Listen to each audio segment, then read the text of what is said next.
Bismillahirrahmanirrahim. Assalamualaikum warahmatullahi wabarakatuh. Nah,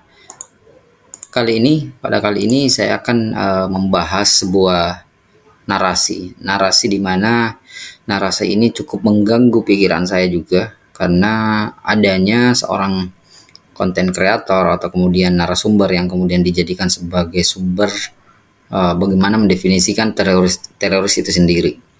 Nah, saya berpikir bahwa Ali Imran ini adalah seorang tokoh di mana dia adalah pelaku bom Bali ya.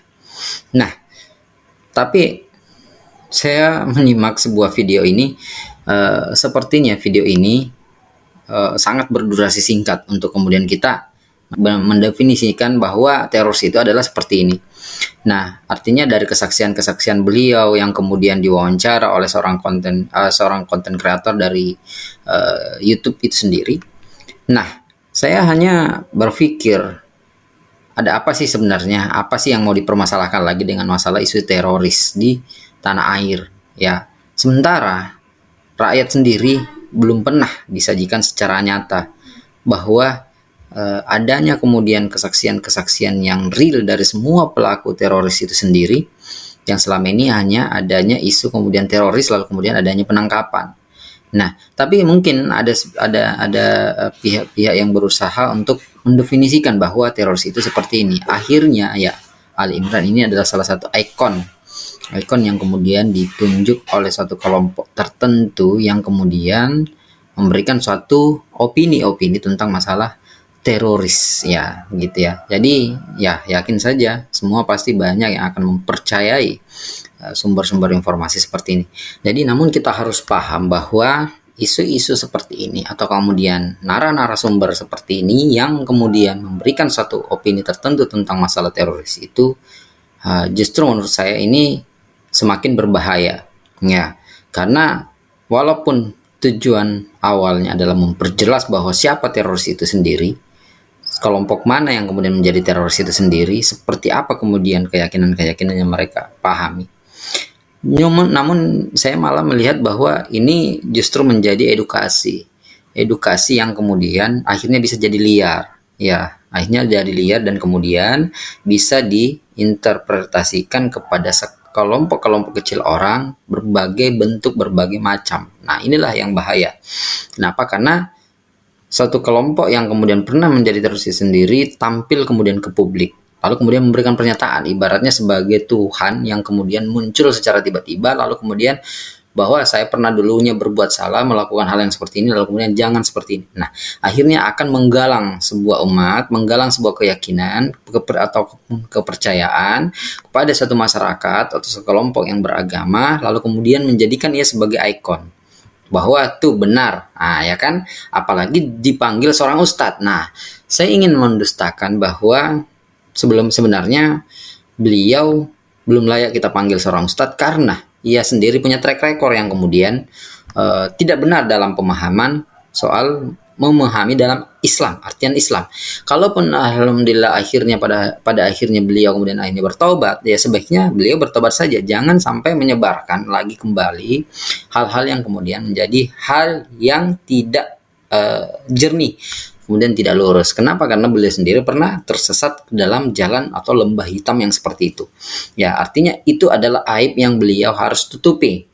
Ya, bukan malah kemudian diumbar. Ya, sementara Islam menyuruh kita, memerintahkan kita untuk menutupi aib, baik itu aib kita sendiri ataupun aib orang lain. Nah, saya hanya melawan, artinya kontra dengan apa yang beliau katakan bahwa adanya sekelompok-kelompok yang kemudian begitu gampangnya mengkafir-kafirkan. Nah, ini kan harus kita interpretasikan secara lengkap dan secara detail. Artinya apa? Kalaupun ada yang dikatakan sekelompok, harusnya beliau menggunakan kata oknum. Adanya oknum yang kemudian mengkafir-kafirkan. Lalu kemudian oknumnya siapa?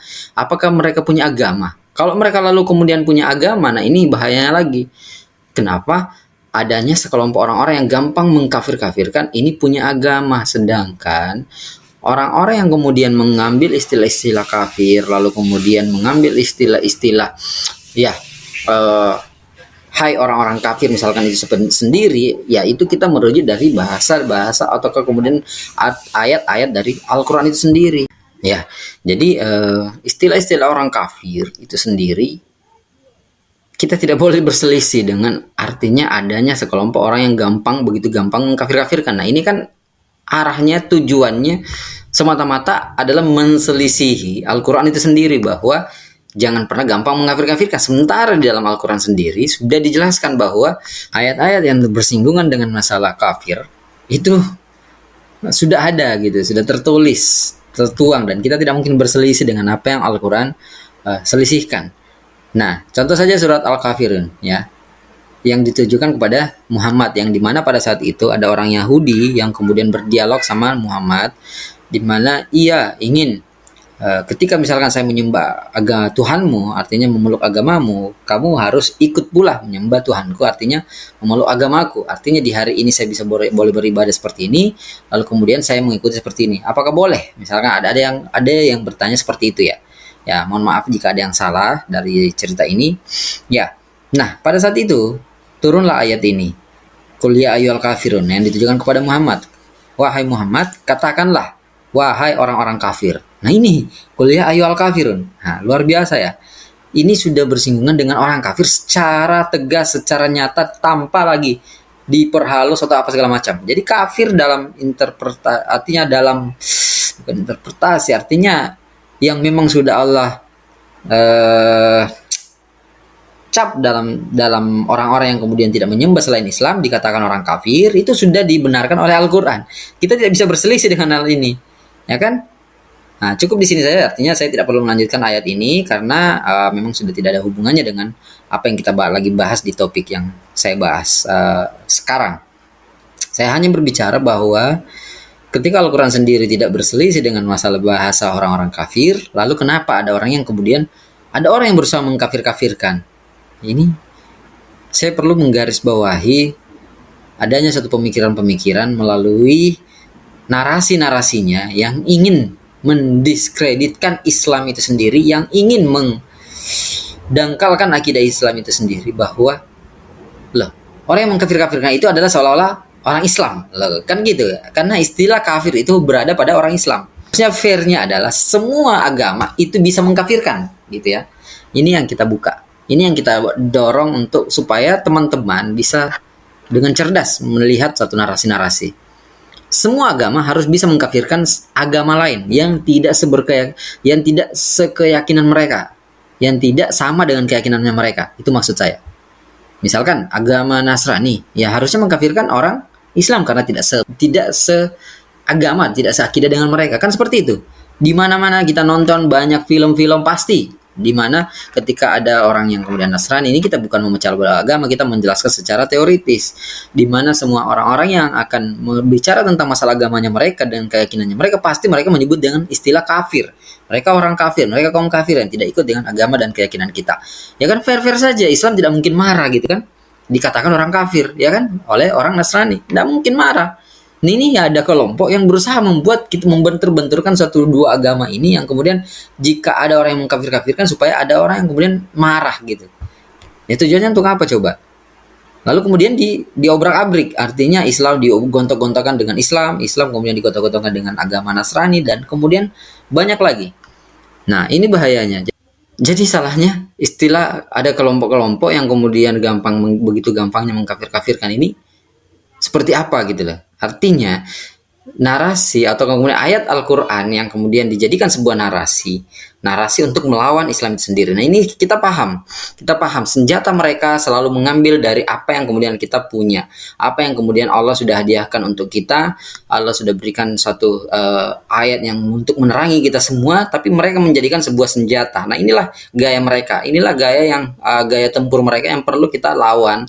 Kenapa? Karena saya merasa bahwa ini adalah pendangkalan akidah yang jelas tersistematis dan terorganisir yang perlu kita lawan. Jadi channel saya hadir adalah untuk memberikan suatu penerangan, untuk mencerdaskan umat, supaya kita tidak gampang mengambil suatu narasi-narasi yang kemudian akhirnya akan menjebak kita sendiri ke dalam hal-hal kemudian kontra kepada Islam itu sendiri. Itu persoalannya.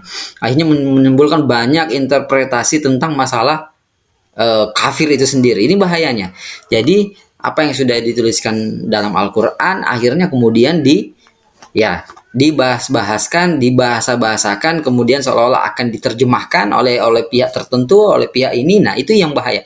Jadi berusaha upaya-upaya mereka untuk menarik suatu apa yang kemudian dalam Al-Quran ini kemudian ada istilah kafir. Nah, ini sih sebenarnya tujuan yang tersistematis, yang terselubung ya. Mungkin yang bisa saya ya, walau alam bisawab, artinya memang kita punya suatu pemikiran bahwa